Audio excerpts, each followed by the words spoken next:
A higher cardiorespiratory fitness is one of the biggest predictors of longevity and reduced mortality. In this video, I'm going to talk about how I increased my VO2 max from 53 milliliters per kilogram per minute to 66 milliliters per kilogram per minute. That puts me into the elite category of all age groups. What does VO2 max mean? VO2 max refers to the maximal amount of oxygen consumption during physical activity. During exercise, your muscles require oxygen to produce energy. VO2 max reflects the body's ability to transport oxygen from the air to the lungs, through the bloodstream, and ultimately to the muscles, where it's utilized for energy production. A higher VO2 max generally indicates higher cardiorespiratory fitness and endurance. A 2022 study saw the lowest mortality risk at a VO2 max of 50 milliliters per kilogram per minute, with no increase in risk with extremely high cardiorespiratory fitness. The least fit individuals had a 4-time higher risk of mortality compared to the extremely fit ones. For reference, Olympic athletes and professional endurance runners have a VO2 max above 80 milliliters per kilogram per minute, so a VO2 max of 50 is very much achievable for the majority of people.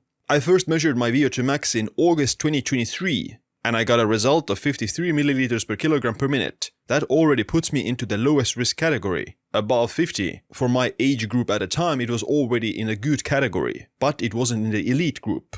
In this study, they outlined the VO2 max standards of different age groups. The graph is in METs, or metabolic equivalents. 1 MET is equal to 3.5 milliliters per kilogram per minute of VO2 max. So my result of 53 is 15.1 METs, which is in the high category of my age at the time.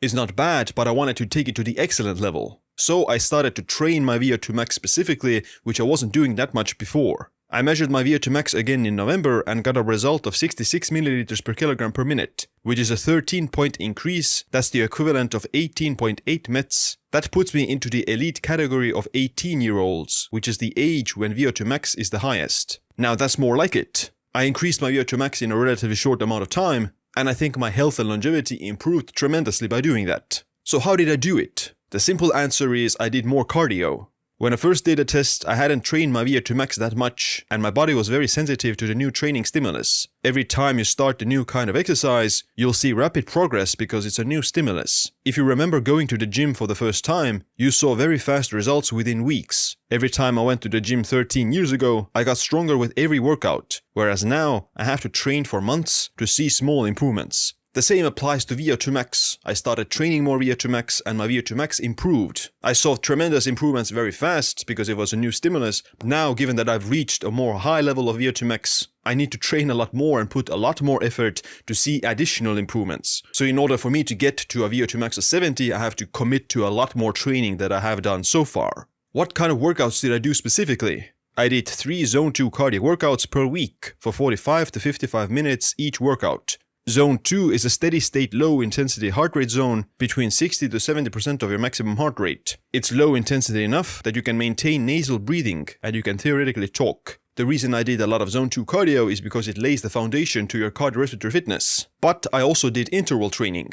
The type of interval training varied between how much time I had and how I felt. Sometimes I did 1-minute intervals at maximum effort, followed by 1 minute of rest and repeated for 8 rounds. At other times, I did 3 to 4 minutes at near maximum effort, followed by 4 minutes of rest and repeated for 4 rounds. In total, my interval workouts lasted anywhere between 15 to 35 minutes. A 2019 meta-analysis of 53 studies saw that short intervals, less than 30 seconds, low volume, less than 5 minutes, and short term, less than 4 weeks, are an effective and time-efficient way to increase VO2 max. However, they found that to maximize VO2 max adaptations, long intervals over 2 minutes, high volume over 15 minutes, and moderate to long term over 4 to 12 weeks was better. So when it comes to increasing VO2 max, longer intervals and more intervals and doing them for a longer period of time is better. Just doing more cardio and longer cardio sessions, both low intensity and high intensity, is better for increasing VO2 max.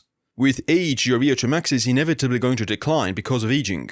However, you can still keep it in the elite category of your age group. Ideally, you want to maintain an elite VO2 max that's 10 to 20 years lower than your chronological age. A 2013 study found that octogenarian athletes, so athletes in their 80s, had an average VO2 max of 11 METs, which is 39 milliliters per kilogram per minute. Some of them even had a VO2 max of 50 milliliters per kilogram per minute, which puts them into the category of elite 30-year-olds and the lowest mortality risk. The untrained octogenarians who didn't train had an average VO2 max of 20 milliliters per kilogram per minute, equal to 5.7 mets. Having a VO2 max of 5 mets, or 17.5 milliliters per kilogram per minute, is considered the independence line, below which you're not able to take care of yourself properly and you're at an increased risk of death. Compare that to the 80-year-old athletes who have the VO2 max and cardiorespiratory fitness above average of 30-year-olds. There's another case report of a Norwegian 80-year-old man whose VO2 max was comparable to a normal active 35-year-old. That's insane. Staying fit and working on your cardiorespiratory fitness for as long as possible is one of the best things you can do for your health and longevity. Imagine having the VO2 max of someone who is 40 years old at the age of 80. Now imagine what your health would be if you had the VO2 max of an 80-year-old at the age of 80. I would much rather prefer to have the VO2 max of a 40-year-old at the age of 80 than the VO2 max of an 80-year-old. That's why I set myself the goal of having an excellent VO2 max for the rest of my life. For example, in my 40s, I aim to have a VO2 max of an elite 20-year-old, which is possible, and when I'm 80 years old, I intend to have the elite VO2 max of a 40-year-old. How do you measure your VO2 max? You can do that at a local sports lab, or you can run a Cooper test. I got my VO2 max measured in my retreat in India at a longevity clinic, inside a 5-star hotel. If you want to join me there to get many other longevity and fitness tests, then check out the link in the description. Next week I'll publish a video that outlines the best way to increase VO2 max. I'll cover workouts, diet, and supplements. So make sure you subscribe and click the notification bell to get notified when that video comes out.